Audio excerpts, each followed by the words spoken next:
नमस्कार विद्यार्थी मित्रांनो, तुमचं स्वागत आहे माझ्या बी द बेस्ट या यूट्यूब चॅनलवर। आज आपण क्लास 6 सब्जेक्ट इंग्लिश यामधील 4.2 मोलाइज कॅथोनी या लेसनचा पार्ट 2 बघणार आहोत। पार्ट 1 मध्ये आपण बघितलं होतं की मोलाई यांनी काही प्लांटेशन केलं होतं आणि त्यांचे आता छोट्याशा नंदनवनामध्ये रूपांतर व्हायला लागलं होतं। त्यांनी वेगवेगळ्या प्रकारची झाडं आणून प्लांटेशन केलं आणि ते थोडे थोडे आता वाढायला लागले। त्यानंतरचा पार्ट 2 इथे बघणार आहोत। तर लेसनला सुरुवात करण्याआधी तुम्हाला मी 3 क्वेश्चन विचारणार आहे आणि त्यांचे आन्सर तुम्हाला कमेंटमध्ये लिहायचे आहे। तुमचा आन्सर मला कमेंटमध्ये वाचायला जरूर आवडेल। तर ते 3 क्वेश्चन आहेत। मोलाई कॅथोनी यांनी आपल्या किती एकरमध्ये प्लांटेशन केलं होतं? पहिला क्वेश्चन। सेकंड, मोलाई यांना कोणत्या पुरस्काराने सन्मानित केलं गेलं होतं? आणि तिसरा, मोलाई यांनी सर्वसामान्यांना दिलेला मेसेज। या तिन्ही प्रश्नाचे उत्तर मला कमेंटमध्ये कळवा आणि ते वाचायला मला जरूर आवडतील। त्याचं आन्सर मी रिप्लाय जरूर देणार तुम्हाला। आणि तुम्ही माझ्या चॅनलला लाईक, शेअर आणि सबस्क्राईब केलं नसेल तर ते जरूर करा, जेणेकरून येणारे अपडेट्स तुम्हाला मिळत राहतील। तर चला आता आपण लेसनकडे वळूया। With trees came birds, insects and animals. आता काय झालं की तिथे नवीन झाडं मोठी झाली आता, आणि त्यामुळे काय झालं, बर्ड्स यायला लागली, इन्सेक्ट्स यायला लागले, वेगवेगळ्या प्रकारचे प्राणी पण सुद्धा या आता जंगलामध्ये यायला लागले। दे लाईक द प्लेसेस, त्यांना ही जागा आवडायला लागली। Unknowingly they brought many more seeds to the places.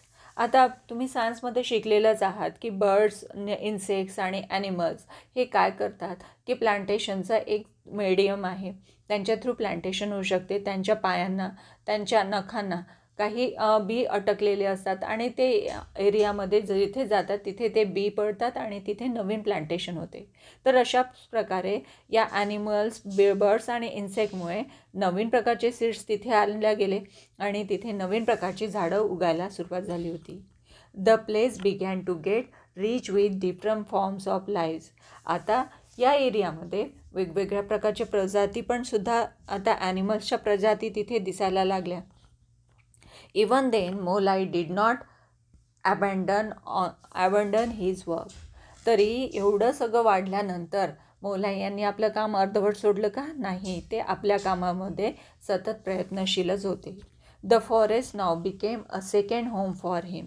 आता जंगलाच त्यांचं घर, दुसरं घर बनायला लागलं होतं। People in that area name it Molai's Kathoni, Molai's forest. आता त्या एरियातल्या लोकांनी त्यांना मोलाईचं जंगल, मोलाईचं कॅथोनी ह्या नावाने ते आता त्या एरियाला ओळखायला लागले होते, कारण की ग्रीनरी तिथे वाढायला लागली होती। त्या सगळ्यामुळे त्यांना एक नवीन नाव देण्यात आलं, Molai's Kathoni. Today Molai's Kathoni covers an area of near about 1500 acres. आता जवळपास मोलाई यांनी जे प्लांटेशन केलं होतं तो एरिया किती कवर झाला होता? 1500 एकर एवढा एरिया त्यांनी कवर केला होता। The acres is a unit of land area. आता एकर काय आहे की एखादं लँड, एखादी जमीन मोजण्याचं ते युनिट आहे। जसं आपण दूध हे लिटरमध्ये काउंट करतो, एखादं धान्य वगैरे असेल तर किलोमध्ये काउंट करतो, तसंच एरिया हे तसंच लँड, जमीन ही एकरमध्ये काउंट केल्या जाते। त्याचं मेजरमेंट करण्याचं एक युनिट आहे। Which is approximately 4047 square metre. आणि ते जवळपास किती येते? 4047 स्क्वेअर मीटर या एरियामध्ये त्यांनी प्लांटेशन केलं होतं। तेवढ्या एरियामध्ये नवीन जंगल तयार झालं होतं। And with Molai's efforts it is growing every day. आणि त्यांच्या प्रयत्नानुसार आता हे जंगल हे वाढायला लागलं होतं। It houses thousands of different trees and plants and birds and animals including deer, apes and even rhinos and tigers. आता काय झालं? आता हे खूप प्राण्यांचे घरं व्हायला लागले, खूप पक्ष्यांचं ते घर बनायला लागलं। आता ॲनिमल्समध्ये तिथे डिअर, हरिण, एप्स म्हणजे वानर, माकडांची प्रजाती, आणि रायनो आणि टायगर यासारखे ॲनिमल्ससुद्धा आता तिथे व्हिजिट करायला लागले होते। Then to cap it all A heart of about 100 years to cap it all, a herd of about 100 elements has started visiting the forest every year. आता या एरियाला दरवर्षी शंभर एलिफंटचा कप तिथे यायचा आणि ते तिथे व्हिजिट द्यायचा त्या फॉरेस्टमध्ये. They stay there about 3 months आणि ते एलिफंट्सचा तो 100 एलिफंट्सचा 100 हत्तींचा ग्रुप तिथे जवळपास 3 महिने येऊन थांबायचा. The elephant shows the whole forest in very good health. आता जेव्हा एलिफंटसारखा ॲनिमल हत्तीसारखा प्राणी तिथे येऊन 3 महिने वास्तव्य करतो आहे, 3 महिने तिथे राहतो आहे, याचा अर्थ त्यांच्या राहण्यासाठी ते जंगल अगदी सुखरूप आणि अगदी योग्य आहे. Molai is a happy man today. आता या सगळ्या त्यांच्या प्रयत्नांमुळे मौलाई आता खूप खुश झाले होते. Then all this was not the smooth sailing. आता हे सगळं त्यांनी जे प्रयत्न केले ते सगळं सोपं होतं का? नाही. Apart from the hardship, Molai had to suffer on the island, working there in a heavy rains and scorching heat. He had to face opposition from the people too. आता त्यांनी हे जे प्रयत्न केले, आता एक छोट्यासा वाळवंटाचं त्यांनी जेव्हा एका मोठ्या अशा जंगलामध्ये रूपांतर केलं, जवळपास 1500 एकर एवढा एरिया त्यांनी डेव्हलप केला होता. तर आता एवढी त्यांनी मेहनत केली होती त्या आयलँडला वाढवण्यासाठी, तर त्यांना त्याच्यासाठी खूप साऱ्या गोष्टींना सामोरं जावं लागलं. त्यांनी कधी उन्हाचा विचार केला नाही, कधी खूप पाऊस येत आहे त्याचा विचार केला नाही. स्कॉर्चिंग हीट म्हणजे होरपळून टाकणारी ऊन, अशा उन्हाचा सुद्धा त्यांनी कधीही विचार केला नाही. याशिवाय त्यांना लोकांच्या अपोजिशन फ्रॉम द पीपल म्हणजे याशिवाय लोकांचा विरोधसुद्धा पत्करावा लागला. He never thought of stealing from the forest but others did. त्यांनी आता हे जंगल वाढवलं, तेव्हा वाढवताना आपल्याला यातून काही फायदा मिळणाऱ्या कधी गोष्टीचा त्यांनी विचारच केला नाही, पण दुसऱ्यांनी तिथे येऊन चोरी करण्याचा विचार केला. He had a guard his island against the poachers. आता या जंगलामध्ये वेगवेगळ्या प्रकारची प्राणी तिथे यायचे, त्यामुळे शिकारीसाठी लोक त्या जंगलामध्ये जाण्याचा प्रयत्न करत होते. म्हणून अशा वेळेस पोचर्स म्हणजे शिकारी, तर अशा शिकाऱ्यांपासून विरोध करण्यासाठी शिकाऱ्यांच्या अगेन्स्टमध्ये मौलाई अगदी उभे राहायचे, त्यांना अपोज करायचे. When people wanted to cut down the trees he stood up there defence like a rock. आणि तिथे जेव्हा काही लोक शिकार करण्यासाठी जायचे, तर काही लोक वृक्षतोड करण्यासाठी, लाकूड तोड करण्यासाठी त्या जंगलामध्ये जात होते, तेव्हा ते डिफेन्स लाईक अ रॉक, एक दगड कसा एका मजबूतीने उभा राहतो त्याचप्रमाणे ते उभे राहायचे आणि काय म्हणायचे, you will have to cut me before you cut the trees he want. आणि ते सगळ्यांना म्हणायचे, तुम्हाला जर वृक्षतोड करायची असेल तर सुरुवात आधी तुम्हाला माझ्यापासून करावी लागेल. पहिले तुम्ही मला मारून टाका, नंतरच तुम्ही या जंगलाची वृक्षतोड करा, असं ते लोकांना वॉर्न करायचे. When the elephants came they cause to lot of damages on the way. आता आपण बघितलं की हत्तींचा कळप हा 3 महिन्यांसाठी इथे यायचा, नंतर तो दुसऱ्या ठिकाणी निघून जायचा. तर मग जेव्हा हे हत्ती यायचे तर येताना किंवा परत जाताना ते पुष्कळ साऱ्या गोष्टी डॅमेज करायचे, ते तुडवून जात असत. They destroyed the rice fields and huts, even Molai's own hut was destroyed. आता येताना त्यांच्या रस्त्यामध्ये जी भाताची शेती राहायची, काही झोपड्या राहायच्या, त्यांना ते तुडवत यायचे. या सगळ्या नुकसानामध्ये मौलाई यांना आपली झोपडीसुद्धा गमवावी लागली होती. People wanted to beat up Molai because it was his forest that invited the elephant. आणि त्यामुळे लोक संतप्त झाले, त्यांच्या शेतातलं नुकसान व्हायचं, त्यांच्या घरं तोडली जायची, त्यामुळे लोक संतप्त झाले आणि ते अक्षरशः मौलाई यांना मारायला निघाले. कारण त्यांच्यामुळेच, त्यांचं हे जंगल होतं मौलाईंचं, आणि त्यांचं असं म्हणणं होतं की या जंगलामुळेच म्हणजे या तुमच्या जंगलामुळेच एलिफंट इथे येतात आणि त्यांच्या येण्या जाण्यामुळे आमचं नुकसान होतं, म्हणून ते त्यांना मारायलासुद्धा निघायचे. मौलाई वॉज नॉट अफ्रेड. पण त्या गोष्टीसुद्धा त्यांनी कधीही घाबरले नाही. He was firm. He is resolved to create and protect a green cover for the land. त्या आपल्या गोष्टीवर ठाम राहिले. कोणती गोष्ट? की आपली ह्या ग्रीन कवर जे लँडवर त्यांनी जे ग्रीन कवर नवीन एरिया तयार केलेला आहे त्याला प्रोटेक्ट करायचं आणि त्याची नवीन निर्मिती म्हणजे नवीन प्लांटेशन करायचं हे आपल्या ध्येयावर ते ठामच राहिले.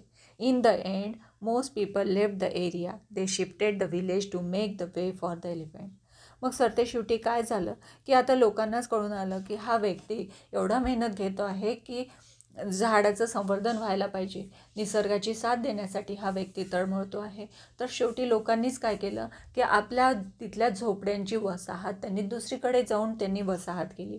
त्यामुळे हत्तींना येण्या जाण्याचा जो रस्ता होता तो त्यांचा त्यामुळे मोकळा झाला होता. आता हत्तींनाही त्यामुळे प्रॉब्लेम राहिला नव्हता. मोलाई keeps cattle for his own living.